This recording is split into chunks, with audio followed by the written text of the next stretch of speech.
Building blocks of modern finances. Finance functions consist of financial planning, ठीक है, raising of funds, allocation of funds और financial control. तो finance में basically क्या क्या फंक्शंस आते हैं? फंड को रेज करना, एलोकेट करना, उनका क्या करना है और उनको कंट्रोल करना फाइनेंशियली, ठीक है। मॉडर्न अप्रोच जो है इसकी मॉडर्न फाइनेंस मेंटेन करने की, वो क्या है? पहली प्लानिंग है, फिर डिसीजन मेकिंग, फिर उसको ऑर्गेनाइज और डायरेक्ट करना और लास्ट में कंट्रोलिंग। ये 4 स्टेप्स बताए गए हैं मॉडर्न फाइनेंस को मैनेज करने के लिए। रिस्क रिटर्न ट्रेड ऑफ क्या होता है? रिस्क रिटर्न ट्रेड ऑफ का मतलब सिंपल है कि कोई भी जब आप कार्य करते हैं अपने पैसे के साथ या कंपनी कोई कार्य कर रही है अपने पैसे के साथ, तो उसमें कितना रिस्क है और उस हिसाब से क्या रिटर्न है। फॉर एग्जाम्पल, आप बिटकॉइन में पैसा लगा रहे हैं, ऑब्वियसली रिस्क के चांसेस ज़्यादा हैं, रिस्क बहुत ज़्यादा है लेकिन रिटर्न भी बहुत ज़्यादा है। आप म्यूचुअल फंड में ले रहे हैं, रिस्क कम है लेकिन रिटर्न भी कम है। आप एफडी में लगा रहे हैं, रिस्क बहुत कम है, ना है बिल्कुल जीरो रिस्क, और आपको रिटर्न भी उसी हिसाब से कम है। तो रिस्क और रिटर्न एक दूसरे के साथ इंटरकनेक्टेड होते हैं, that is called risk return trade off, ठीक है। हर एक इन्वेस्टमेंट में कुछ ना कुछ रिस्क जरूर होता है। जितना ज़्यादा रिस्क होगा उतना रिटर्न, और जितना कम रिस्क होगा उतना कम रिटर्न। सिंपल ये फॉर्मूला है, ठीक है। इस पूरे बैलेंस को क्या बोलते हैं? Risk return trade off. Required rate of return का क्या मतलब है? जब आप कोई भी पैसा कहीं पे इन्वेस्ट कर रहे हो या लगा रहे हो, तो उससे आपको कितना रिटर्न प्राप्त हो रहा है, उसका एक फॉर्मूला है। Required rate of return is equals to risk free return plus risk premium. इससे पहले आप ये चैप्टर का नाम देख लें, ये हम लोग कर रहे हैं जीआईबी पेपर 3 में, मॉड्यूल सी का चैप्टर 1 का पार्ट 2 है, financial management overview part 2। Also I request कि प्लीज़ आप ये डिस्क्लेमर देख लीजिए that this video is for educational purposes only, ठीक है।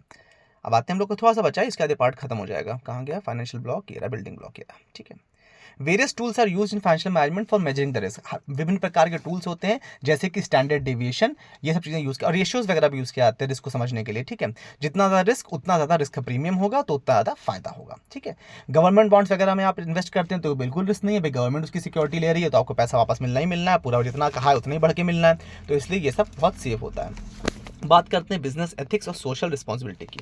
बिजनेस एथिक्स का मतलब होता है कि शेयर होल्डर्स और स्टेक होल्डर्स के लिए क्या सही है, ठीक है। सोशल रिस्पॉन्सिबिलिटी का मतलब ये होता है कि समाज के लिए क्या सही है, मोटा मोटा ये डेफिनेशन है, ठीक है। बिजनेस एथिक्स मतलब है कि शेयर होल्डर्स को किससे फायदा हो रहा है एथिकली, और स्टेक होल्डर जिनका भी पैसा उसमें लगा उनको कैसे फायदा हो रहा है। सोशल मतलब आपने सिगरेट बना के बेच रहे हो, सिगरेट बनाने में समाज को तो नुकसान हो रहा है ना, या आप पेड़ काटे दे रहे हो, समाज को नुकसान हो रहा है ना, भले ही आपको शेयर होल्डर्स का फायदा हो रहा है। तो इसीलिए बिजनेस एथिक्स और सोशल रिस्पॉन्सिबिलिटी दोनों अलग अलग चीज़ हैं। हर एक कंपनी का नॉर्मली एक कोड ऑफ कंडक्ट रहता है जिसके हिसाब से वो लोग चलते हैं।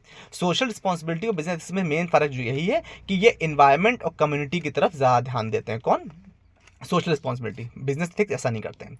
Importance of business ethics. Company का जो स्टेक होल्डर है, फॉर एग्जांपल टाटा है, टाटा को लोग जो आम जनता है वो क्यों रिस्पेक्ट करती है? क्योंकि उन्होंने सोशल रिस्पॉन्सिबिलिटी अपनी निभाते हैं, इसलिए।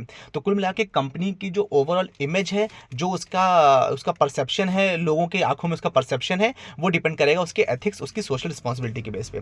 इससे क्या होगा कि अब अच्छी, जैसे टाटा में हर कोई काम करना चाहता है, अच्छी कंपनी होगी तो लोग ऑब्वियसली काम करना चाहेंगे, कोई बदनाम कंपनी होगी तो उसके लिए कोई काम नहीं करना चाहेगा, ठीक है। तो इसीलिए इसकी एथिकल वैल्यूज भी उस हिसाब से एथिकल वैल्यूज डिफाइन करेंगे कि मार्केट में उसको क्या फायदा नुकसान होने वाला है। Principle of code of conduct ethics.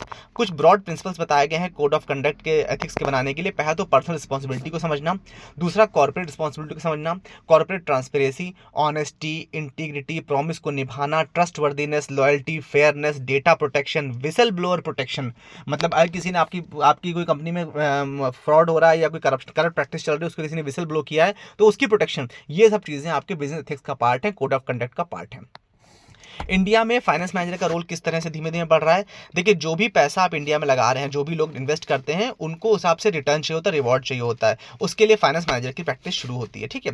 Finance manager का काम क्या होता है? प्रोजेक्ट को सिलेक्ट करना, उसके लिए इक्विटी रेस करना, उसके लिए उधारी इकट्ठी करना, उसमें जितना जो उधार ले रहे हैं उस पर क्या डेप्ट, मतलब उस पर कितना इंटरेस्ट पे करना है वो डिसाइड करना, मतलब उस हिसाब से सही उधार वाली जगह ढूंढना, फॉरेन एक्सचेंज को मैच करना, ट्रेजरी ऑपरेशंस को मैनेज करना, टेक्नोलॉजिकल चेंजेस जो आ रहे हैं उनको देखना, उनको डील करना, इन्वेस्टर के साथ कम्युनिकेट करना, ये सब फाइनेंस मैनेजर का काम होता है। इसी के साथ ये वीडियो समाप्त होता है, इसके साथ ही साथ ये पार्ट और ये चैप्टर भी खत्म हो रहा है। Thank you so much for your valuable time. Do like, share, subscribe and comment, and don't forget to subscribe to our Telegram channel as well. Thank you so much.